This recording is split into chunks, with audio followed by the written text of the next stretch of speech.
Rappelez-nous votre nom. Jean-Claude Van Damme. On s'en souviendra.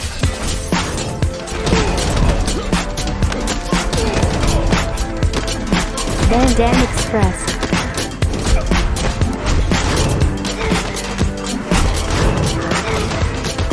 Van Damme Express.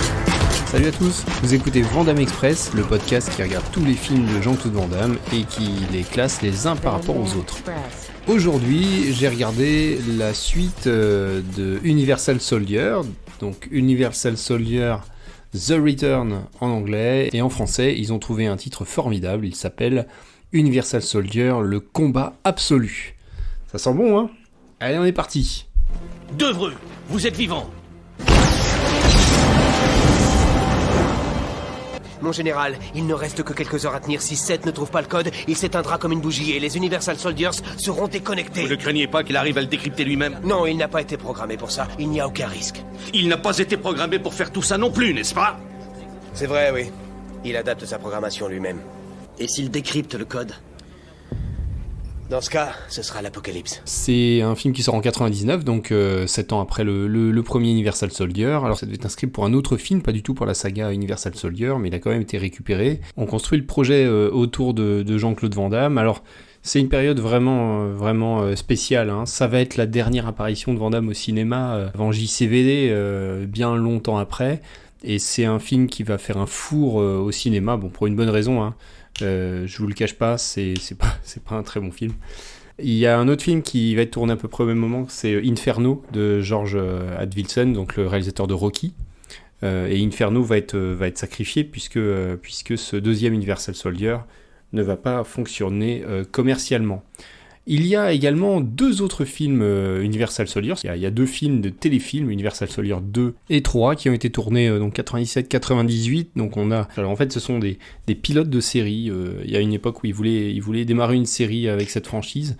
Et donc ils ont tourné ces deux téléfilms. Alors c'est marrant parce qu'ils ont retourné des scènes du premier film, puisque c'est plus Van Damme qui interprète Luc Devreau, mais c'est Matt Battaglia, un grand inconnu. Ils ont retourné notamment la scène avec Dolph Lundgren et la moissonneuse-batteuse, donc qui commence le deuxième téléfilm. Et avec ces nouveaux acteurs, donc pour recoller au truc. Puis après ils reprennent la mythologie Universal Soldier avec donc Luc Devreau qui doit prendre des bains de glaçons. Ça n'a pas l'air génial du tout, ça n'a pas marché. Et donc en 99 arrive cet Universal Soldier The Return. Au casting, on a donc Jean-Claude Van Damme qui revient dans le rôle de Luc Devreau. Luc Devreau n'est plus un unisol, c'est de nouveau un humain grâce à la magie des scientifiques qui se sont occupés de lui. Voilà. Sa femme, donc on imagine le personnage féminin du premier film, a disparu, elle est morte, on ne sait pas trop pourquoi, mais il a eu une fille entre-temps, donc il a une jeune fille qui a entre 8 et 10 ans, on va dire. On a également dans les rôles principaux donc deux femmes. On a Kiana Tom qui est une experte en fitness, une présentatrice télé de show de fitness, qui est également une playmate pour Playboy, qui joue Maggie. Donc ça va être le personnage féminin qui va être présent plus dans la première moitié du film et qui va laisser sa place dans la deuxième moitié à un autre personnage féminin, Erin Yang, jouée par Heidi Chance, donc qui est elle une actrice plutôt de téléfilms et de séries. Chez les méchants, on retrouve Michael J. White qui jouera Seth. Donc Michael J. White qui est un artiste martial et qui aura une petite carrière dans le cinéma. On va le retrouver notamment dans Black Dynamite. Et on a Bill Goldberg, un catcheur de l'époque de Hulk Hogan qui interprète un Universal Soldier un peu bourrinos. Et c'est parti pour un scénario absolument incroyable. Alors, qu'est-ce qui se passe ? En fait, on est sur un centre d'entraînement des Unisols, parce que le programme d'Universal Soldier continue, il a légèrement évolué, hein, et on a amélioré les soldats. On leur a collé une puce qui permet à une intelligence artificielle qui s'appelle SETH, S-E-T-H, de les contrôler, et donc ça nous permettrait une meilleure coordination sur le champ de bataille. Le film commence, donc l'ouverture c'est une scène d'action directement, on est dans l'action dès la première scène, avec une course-poursuite en jet ski dans des marécages, avec après des duels entre Jean-Claude, Luc Devreau qui doit défendre Maggie contre les autres méchants Unisol, et on découvre assez rapidement que c'est une séquence d'entraînement. Après tout le monde est envoyé aux soins, et on est dans le centre, donc c'est comme un bunker, un centre d'entraînement ou de préparation de ces Unisols. Le général lambda arrive et indique que l'armée veut couper les crédits. Donc ça met en furie l'intelligence artificielle qui en fait a été reprogrammée par un hacker qui lui permet d'avoir un peu une conscience et de se reprogrammer elle-même. Donc cette intelligence artificielle va contrôler les Unisols grâce aux nouvelles puces. L'armée va venir faire le siège du centre et pendant tout ce temps, Luc Devrault va devoir essayer de lutter quasiment seul, donc accompagné de la journaliste Erin Young pour essayer de rentrer ce code qui permettra à l'intelligence artificielle de s'arrêter et qu'on puisse reprendre le contrôle des Universal Soldiers. Le film est assez court, il dure 1h20. On commence, il y a une bonne demi-heure dans le centre. Ensuite, on sort du centre parce que Jean-Claude donc, ne peut pas lutter contre toute cette force, ces Universal Soldiers qui sont quasiment increvables. Donc il va trouver une connexion internet et aller essayer d'interroger le hacker. Ça, c'est les péripéties à l'extérieur. Mais au début du film, sa fille Hilary va tomber dans le coma en chutant dans les escaliers connement. Et va passer tout le reste du film à l'hôpital en compagnie de Maggie, la femme du début. Mais à partir du milieu du film, Seth se réincarne en un super Universal Soldier. Il arrive à injecter son intelligence artificielle dans un corps qui l'attendait là, qui était préparé par le hacker en question. Et donc il va pouvoir sortir du centre et aller à l'hôpital pour harceler Luc Devrault, qui est le seul à avoir les codes qui lui permet de l'effacer. Voilà, il va aller jusqu'à capturer sa fille et l'emmener dans le centre des Universal Soldiers où le film va se terminer par une confrontation létale. Voilà, pour le scénario. Vous l'avez sans doute compris, c'est un peu compliqué de défendre cette histoire. Après, c'est un film que je n'ai pas pris de déplaisir à regarder. Si on liste un petit peu les côtés positifs, c'est blindé d'action, ça n'arrête pas du début à la fin. Il y a même quelques combats assez sympas, je trouve. Je viens de regarder Blackwater, alors je suis peut-être pas très exigeant, mais j'ai trouvé que les méchants étaient à peu près ok. Les Universal Soldiers, il y en a genre 15 et ils sont tout à fait anonymes, à part 2 bien sûr, donc Bill Goldberg et donc Seth. En fait, il y a un gros budget, il y a un budget de 40 millions de dollars. Ça fait un peu mal au cul parce que faire ça avec 40 millions de dollars, c'est le double du budget du premier.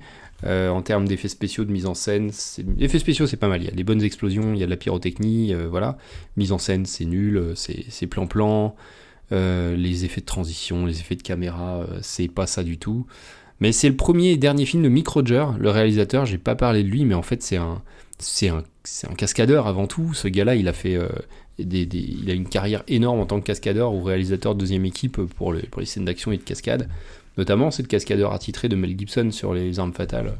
Il a un bon petit pédigré, mais pour le cinéma, il va s'arrêter là. Et on va s'écouter un petit jubilé de Universal Soldier 2. Vous allez voir. Moi, j'ai vu en VO, mais en VF, le doublage est correct. Hein. C'est pas le doublage qui est nul, c'est que les dialogues d'origine sont quand même vraiment foireux. En fait, nous renonçons à développer le programme Universal Soldier. Le budget de la défense a été réduit à nouveau. Certains projets doivent être abandonnés. Mais enfin, le système est opérationnel et prêt à être testé sur le terrain avec plus d'un mois d'avance sur les délais.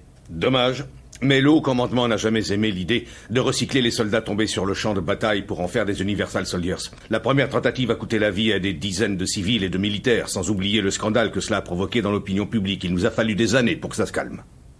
Mais comparer les Universal Soldiers de la première génération avec ceux d'aujourd'hui, ça revient à comparer une vulgaire machette avec un laser chirurgical. Ils sont 2 fois et demi plus forts et plus rapides que des êtres humains. Vous le savez. Et ils sont équipés de nouveaux uniformes pratiquement à l'épreuve des balles.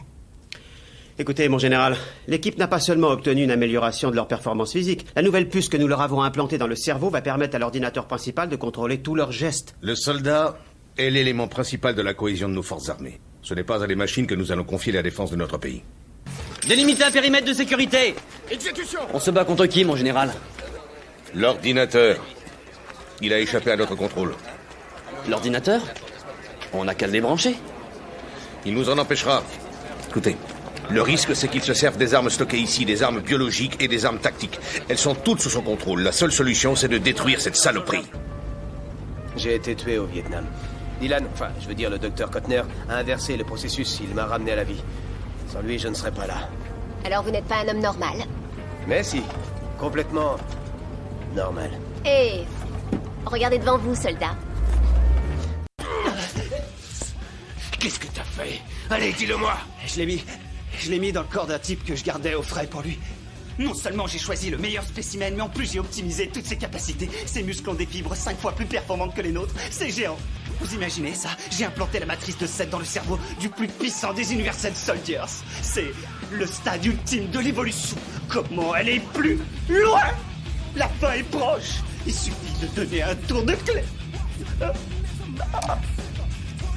Où est-il? Putain, tu crois que je vais t'aider? Tu crois que je vais trahir mon idole?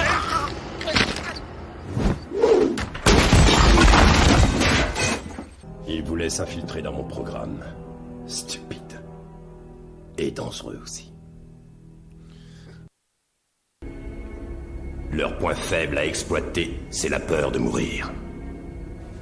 Nous sommes invincibles. Quand j'étais une machine, j'aspirais à devenir un être humain. Je suis supérieur aux deux à présent. La créature a pris la place de son créateur. Amenez-moi Luc Devreux. Vous l'attendez, c'est le moment où on donne des notes. Note artistique, je lui ai mis 3.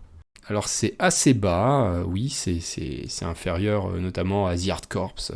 Le gros problème de ce film, c'est, bon, il y a des problèmes de cohérence vis-à-vis de l'univers Universal Soldier, il y a des dialogues nuls, il y a Bill Goldberg qui est absolument ridicule. Vous vous souvenez de Bane dans Batman et Robin? C'est à peu près le même personnage, donc il arrive, il écarte les bras, il se relève avec l'air mécontent, il grogne et il fonce.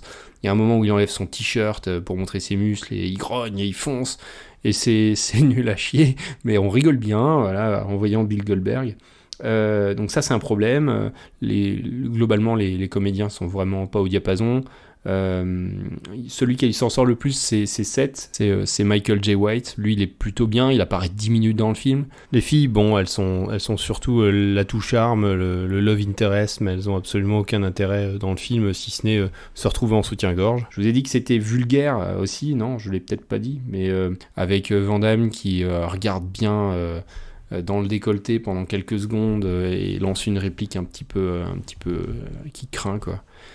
On a la deuxième femme du film va se changer dans la camionnette de façon totalement gratuite, elle va changer de chemise, aucun intérêt, si ce n'est faire un plan soutien-gorge également sur elle, et un autre plan sur Van Damme qui reluque et qui lui fait une remarque graveleuse. Et bien sûr, la seule connexion internet, la plus forte connexion internet qu'il puisse trouver dans les environs, c'est dans un club de striptease qui permet de passer 3-4 minutes avec des plans de fesses et de femmes dénudées. Voilà, et c'est un film absolument pas classe et qui se rattrape pas par ailleurs, si ce n'est peut-être la confrontation finale. Donc on en est à parler de la bagarre, puisque en point bagarre il s'en sort un petit peu mieux qu'au niveau artistique. Je lui ai mis un 5. Il y a beaucoup de bagarres tout le long, il y a des mitraillages, mais il y a surtout beaucoup de corps à corps. C'est des combats avec beaucoup de cuts, donc j'imagine que Van Damme n'était pas vraiment en forme. Il donne pas de grands signaux de joie de vivre, et il fait plutôt de la peine à voir Van Damme là-dedans. J'ai mis moins 0,5 en bonus JCVD. Je pense qu'il était vraiment au fond du trou à ce moment-là. Son jeu est hystérique, hein. Sur une scène, il va se mettre à pleurer, à rigoler. Sur la scène d'après, il est complètement stoïque et il n'y a aucune expression dans son regard. Sur les combats, je vous ai dit, c'est cuté, il y a beaucoup de cuts. C'est mauvais signe. Je pense qu'ils ont dû faire peut-être plusieurs prises pour chaque coup de pied, pour chaque scène d'action où ils devaient faire. Le résultat est assez correct, hein, sur les combats avec Seth à la fin, alors si ce n'est que c'est repompé sur Demolition Man, Terminator, Robocop, tout ce que vous voulez. Il n'y a absolument aucune inspiration dans ce film. La fin, c'est celle de Demolition Man, hein, avec un effet spécial vraiment indigne quand le méchant se fait exploser. En termes de classement, ça le positionne à la 24e place, donc ça va être le meilleur des mauvais films, dans le pavé mauvais film. Il est sous Point d'Impact, juste au-dessus de Street Fighter l'Ultime Combat, donc ça lui fait un total de 3,5 points. Et on a terminé avec ce Universal Soldier. J'ai le sentiment que ça va être le pire des 4, parce qu'on va en voir encore 2 qui ont meilleure réputation. Quelques news. Alors, news Van Damme, il est en tournage en Thaïlande actuellement, hein, pour What's My Name, qui devait être son dernier film, mais il y a 2-3 petites news qui pop. Il y a une super interview dans SoFilm d'ailleurs, je vous conseille d'aller récupérer un magazine. Il a des projets en fait, donc ça sera absolument pas son dernier film, a priori. Ça dépend aussi du succès de What's My Name, j'imagine.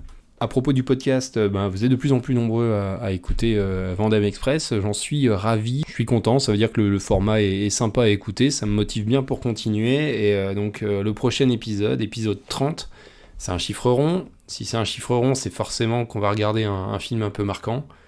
On va retourner tout début des années 90, mais vous n'aurez pas plus d'indices, je vous donne rendez-vous dans 15 jours.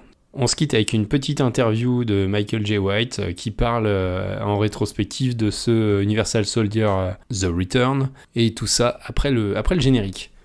Moi je vous salue et je vous donne rendez-vous dans 15 jours pour ce numéro 30. Salut, ciao. Van Damme Express.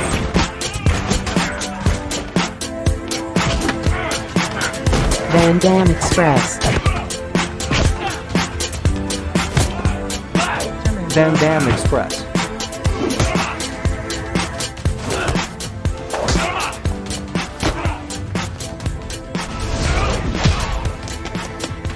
La route. Là où on va, on n'a pas besoin. If you research anything I've ever said about that movie, it was hard for me to even say the dialogue. It was like, this doesn't make any sense. If you ask me one of the worst movies I've been in, it would have to be that. I was a computer and now I'm better than, who longed to be a man and now I'm better than both. I was like, could I rewrite this to make it make sense? This was the first time I'm actually doing martial arts in a movie, really. And that was the first thing that, showing martial arts skill against Jean-Claude Van Damme in his movie. So he's the driver. I'm in one of the back seats right there. So that ain't my movie, bruh. Okay.